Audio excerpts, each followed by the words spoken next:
નમસ્કાર મિત્રો, logical and reasoning એબિલિટીમાં આજે આપણે શબ્દોની તાર્કિક ગોઠવણી એટલે કે arrange of word in logical order આવા પ્રકારના પ્રશ્નોમાં શું હોય છે કે આવા પ્રકારના પ્રશ્નોમાં આપણને શબ્દો આપ્યા હોય છે. એ શબ્દોને એના ક્રમ અનુસાર આપણે ગોઠવવાના હોય છે. આપણને પ્રશ્ન થશે કે આપણે એને કઈ રીતે ગોઠવીએ. તો મિત્રો, કોઈ ઘટના એ કુદરતી હોય, કૃત્રિમ હોય, તો એ ઘટનાને સાંકળતા શબ્દો હશે અને એ ઘટના જે છે એને ક્રમની અંદર આપણે ગોઠવવાનું હોય છે. ઉદાહરણ તરીકે આપણે માણસની વાત કરીએ તો માણસ જે છે એનો જન્મ થાય છે, એ યુવા થાય છે, એ વૃદ્ધ થાય છે અને એનું મરણ થાય છે. તો ઉદાહરણ તરીકે આપણને આવો પ્રશ્ન પૂછવામાં આવે કે નીચેના શબ્દો જે છે એને ક્રમમાં ગોઠવો. એમાં એને એ વિકલ્પની અંદર વૃદ્ધ આપ્યું હોય, ડી વિકલ્પની અંદર યુ આપ્યું હોય, સી વિકલ્પમાં જન્મ આપ્યો હોય અને ડી વિકલ્પમાં મરણ આપ્યું હોય. તો મિત્રો, આપ સારી રીતે સમજી ગયા છો કે સૌપ્રથમ શબ્દ જે છે એ જન્મ આવશે, ત્યાર પછી યુવા, ત્યાર પછી વૃદ્ધ અને છેલ્લે મરણ. તો આ ક્રમની અંદર આપણે ગોઠવવાના હોય છે. એટલે કે શબ્દો જે છે એનો સાચો ક્રમ જે છે એ આપણે દર્શાવવાનો હોય છે અને એ વિકલ્પમાંથી આપણે શોધીને લખવાનું હોય છે. તો આ પ્રકારના પ્રશ્નો જે છે એના થોડાક ઉદાહરણો આપણે જોઈ લઈએ. અહીંયા જોઈ શકાય છે કે પ્રથમ પ્રશ્નની અંદર લાકડું, જંગલ, ખુરશી, બેસવું અને જમીન. અહીંયા આપણને 5 પ્રશ્નો આપ્યા છે. આ પ્રશ્નો વિશે આપણે વિચારીએ તો સૌથી પહેલા જે છે એ શબ્દ જે છે એ જમીન આવશે. ત્યાર પછી એટલે આપણે અહીંયા ક્રમશઃ આન્સર તરીકે આપણે લખતા જઈએ. એટલે કે અહીંયા 5 નંબરનો શબ્દ જે છે જમીન એ આવશે. એટલે અહીંયા 5 નંબર જમીન સૌથી પહેલા આવશે. ત્યાર પછી જમીન હશે તો એના પર જંગલ હશે, એટલે કે 2 નંબર આવશે. અને જો જંગલ હશે તો એનામાં લાકડું હશે, એટલે કે 1 નંબર આવશે. અને લાકડું હશે તો ખુરશી હશે, અને ખુરશી હશે તો આપણે એની પર બેસી શકીશું. તો સાચો ક્રમ જે છે એ 5, 2, 1, 3 અને 4 છે. વિકલ્પ સ્વરૂપે જ્યારે તમને વિકલ્પો આપ્યા હશે તો આની અથવામાં વિકલ્પો જે છે એ આવા આપ્યા હશે કે 5, 1, 3, 4 અને 2. તો આવા વિકલ્પો આપ્યા હશે, એમાંથી આપણે આવો સાચો વિકલ્પ જે છે એ આપણે શોધી અને લખવાનો હોય છે. ચાલો આપણે બીજું ઉદાહરણ જોઈએ. બીજા ઉદાહરણની અંદર પર્વત, સમુદ્ર, નદી, ઝરણું અને મહાસાગર આપ્યું છે. મિત્રો, આપણે સૌ જાણીએ છીએ કે પર્વત છે એ પર્વત હોય તો એમાંથી ઝરણું વહે અને એ ઝરણું વહેતા વહેતા નદી બને અને નદી જે છે એ સમુદ્રમાં જાય અને સમુદ્ર જે છે એ મહાસાગર બને છે. તો અહીંયા બીજો પ્રશ્ન જે છે એના આન્સરમાં સૌથી પહેલું જે છે પર્વત 1 નંબર આવશે.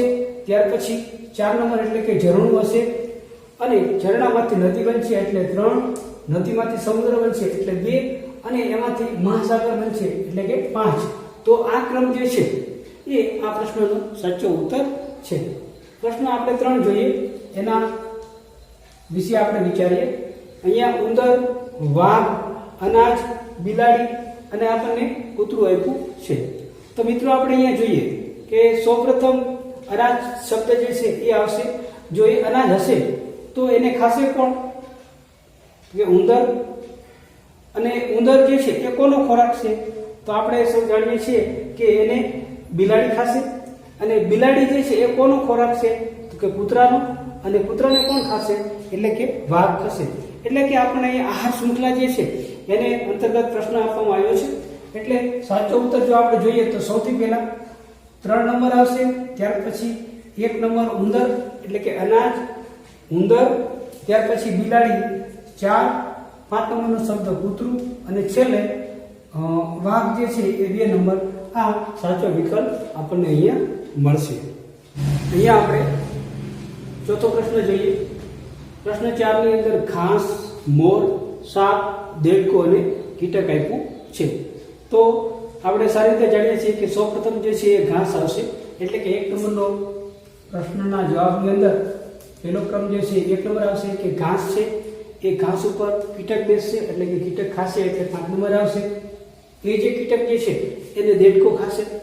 આ પણ આહાર શૃંખલાનો પ્રશ્ન છે એટલે કે 4 નંબર આવશે એ દેડકાને સાપ ખાશે એટલે 3 નંબર આવશે. અને સાપને મોર ખાશે એટલે કે અહીંયા 2 નંબર આવશે. આમ ઘાસ, કીટક, દેડકો, સાપ અને મોર આ ક્રમની અંદર આ પ્રશ્નનો સાચો જવાબ થશે. આપણે 5 નંબરનો પ્રશ્ન જોઈએ. જાહેરાત, ઇન્ટરવ્યુ, પરીક્ષા, ચોથું જે છે આવેદનપત્ર, પાંચમું નિયુક્તિ અને છઠ્ઠું જે છે એ પસંદગી છે. મિત્રો આમાં 6 વિકલ્પ આપ્યા છે. આપણે સૌ જાણીએ છીએ કે સૌ પ્રથમ જે છે જાહેરાત આપવામાં આવે છે એટલે એક ક્રમ જે છે આવશે જાહેરાત.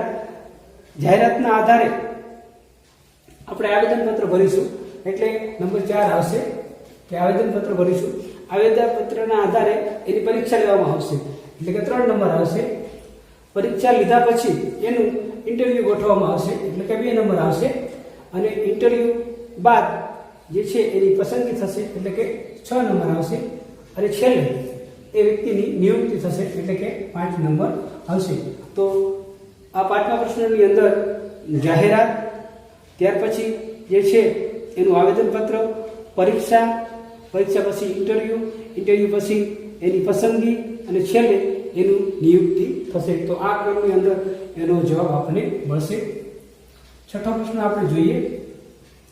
વાનપ્રસ્થાશ્રમ, બ્રહ્મચાર્યાશ્રમ, ગૃહસ્થાશ્રમ અને સંન્યાસાશ્રમ.